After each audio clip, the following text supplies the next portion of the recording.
Assalamualaikum warahmatullahi wabarakatuh.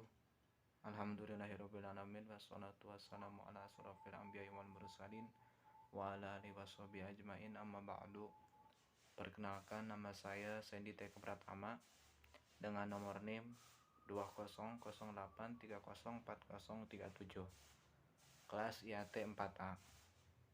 Di sini saya akan menjelaskan sebuah artikel yaitu tentang Abdullah Said dalam rangka untuk memenuhi tugas ujian akhir semester mata kuliah pemikiran tafsir kontemporer dengan dosen pengampu yaitu Bapak Maimun. Yang pertama yaitu biografi Abdullah Said. Abdullah Said adalah seorang tokoh penafsir, seorang tokoh profesor studi Arab Islam di Universitas Maribor, Australia. Pada tahun 1977, ia menuntut ilmu ke Arab Saudi. Ia belajar bahasa Arab dan memasuki beberapa lembaga pendidikan formal, di antaranya Institut Bahasa Arab dan Institut Bahasa Arab Menengah. Beliau selalu mendapat beberapa gelar akademik. Bahkan sampai sekarang tetap mengajar pada salah satu universitas terkenal terkemuka di dunia.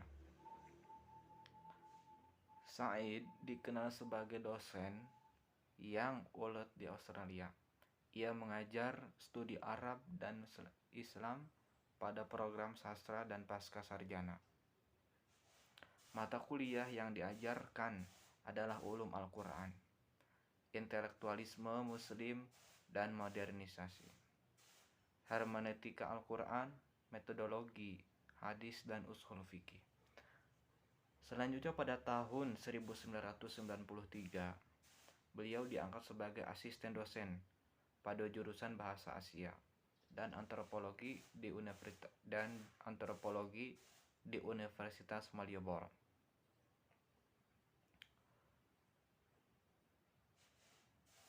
Kemudian pada tahun 1996, ia menjadi dosen senior pada perguruan tinggi yang sama dan menjadi anggota asosiasi profesor pada tahun 2000. Said dikenal sebagai seorang yang berwawasan luas, profesional, serta konsisten terhadap keilmuan. Selanjutnya, metode penafsiran kontekstual Abdullah Said. Metode penafsiran Abdullah Said dibedakan menjadi 4 tahap. Yang pertama merupakan perkenalan dengan teks dan dunianya. Yang kedua, penafsiran menelusuri apa yang dikatakan oleh teks itu sendiri. Dan yang ketiga, menelusuri hubungan antara teks dengan konteks sosiohistoris masa pewahyuan untuk mengetahui bagaimana teks tersebut dipahami oleh penerima pertama, dapat dipahami dan dimengerti oleh penerima pertama. Selanjutnya yang keempat, yang terakhir, yaitu memberikan porsi kepada penarikan teks dengan konteks masa kini.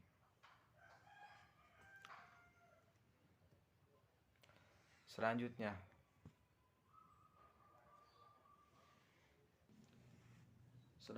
makna jihad dalam penciptaan perdamaian. Kata jihad terulang dalam Al-Quran sebanyak 40 kali dengan berbagai bentuknya. Jihad dalam Al-Quran dan hadis memiliki makna bervariasi. Jihad adalah kesungguhan dalam mencurahkan segala kemampuan untuk mencapai tujuan. Dalam Al-Quran, kita menemukan ayat-ayat mengenai perdamaian atau rekonsiliasi dan ayat-ayat tentang hukuman bagi orang kafir, dan jihad dalam pengertian sebagai perang yang dibenarkan sebagai ayat-ayat muhkamat dan mutasyabihat. Seluruh ayat yang mengandung pesan perdamaian adalah termasuk ayat muhkamat karena mereka mudah untuk dipahami dan makna literalnya sejalan dengan prinsip moral, yakni perdamaian.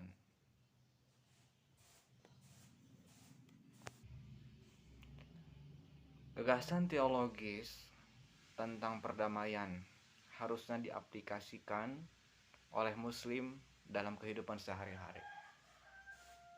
Apalagi kita hidup dengan bertetangga, itu harus rukun, harus damai, tidak boleh ada yang namanya permusuhan di antara kita. Karena kita itu merupakan umat Islam yang mengutamakan sekali tentang perdamaian. Ketika melihat sejarah Nabi Muhammad SAW dan menemukan betapa perdamaian memainkan peran dalam interaksinya dengan kaumnya, sejarawan Muslim menyebutkan bahwa membangun hubungan dengan bangsa Arab Mekah kala itu adalah tugas yang sangat berat. Karena kita sudah tahu bahwasanya bangsa Arab di Mekah itu sangat sulit untuk kita ajak berdamai. Apalagi saat Nabi Muhammad itu sedang gencar-gencarnya berdakwah menyebarkan agama Islam ini. Meski demikian, tapi Nabi diperintahkan untuk menyikapi mereka dengan cara damai agar terhindar dari konflik dengan kaum kafir. Kala itu Nabi Muhammad tetap tenang, bahkan terus menjalani apa yang diperintahkan oleh Allah Subhanahu wa taala, yaitu untuk mengutamakan perdamaian. Dan baru pada periode Mekah berakhir Nabi mulai menentang kekerasan, dan akhirnya ketika di Madinah Nabi menggunakan strategi jihad seperti pada penafsiran surat Al-Hajj ayat 39 sampai dengan 40. Yaitu seperti pada surat Al-Hajj ayat 39 sampai dengan 40 yang artinya bahwasanya diizinkan berperang bagi orang-orang yang diperangi karena sesungguhnya mereka dizalimi, dan sungguh Allah Maha Kuasa menolong mereka itu, yaitu orang-orang yang diusir dari kampung halamannya tanpa alasan yang benar hanya karena mereka berkata, Tuhanku, Tuhan kami ialah Allah.